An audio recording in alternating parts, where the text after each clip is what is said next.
ჩემპიონატი, მისი დონე,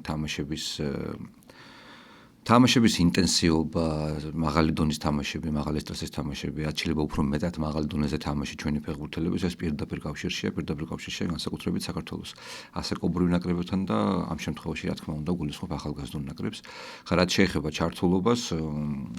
რეალურად ბოლო 7 წელია ჩვენ არ გამოგვიტოვებია არც ერთი ტურის თამაში და არა მარტო ჩვენს ლიგა 1-ში, იგივე ეხება ლიგა 2-ს და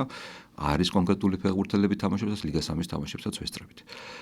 ჩვენი ჩართულობა მხოლოდ ამით, რა თქმა უნდა, არ შემოიფარგლება, პლუს ამას ემატება უკვე ის მომენტი, როდესაც ჩვენ მოგვეწონება ესა თუ ის ფეხბურთელი, უკვე შემდეგ ხდება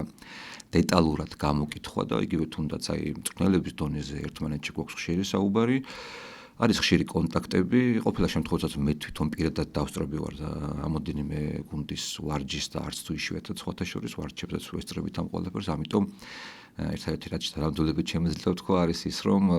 ჩვენ ნებისმიერ ფეხბურთელზე გვაქვს ძალიან დიდი ინფორმაცია უკვე გაანალიზებული და დანარჩენი ყველაფერი ინფორმაცია დამოკიდებული, თუმცა ჩვენთვის ყველაზე მთავარია თუ როგორ პროგრესირებენ ისინი, იმიტომ რომ არიან კატეგორია ფეხბურთელები, რომლებიც არიან ნიჭიერები, თუმცა აქვთ პრობლემები სხვადასხვა მიმართულებით და თვითონ აი ჩვენ მწვრთნელების დონეზე, როცა ჩვენი კომუნიკაცია ხდება, ხაზი ესმება იმას, თუ რას ვითხოვთ ჩვენ მათგან, თუ რას ითხოვს მათგან თანამედროვე ფეხბურთი, თუ რა კრიტერიუმები არის იმისთვის, რომ ფეხბურთელმა ჯერ გამოძახება მიიღოს ეროვნულ ნაკრებში და უკვე შემდეგ თავი წარმოაჩინოს მაღალ დონეზე და ჩვენ თამაშობთ ის უკვე ყველაფერი მაღალი დონეა და ამ შემთხვევაში ხდება უკვე დაკვირვება დინამიკაში, თუ როგორ პროგრესირებენ ეს თუ ის ფეხბურთელები და შემდეგ უკვე ნაკრებში გამოძახება.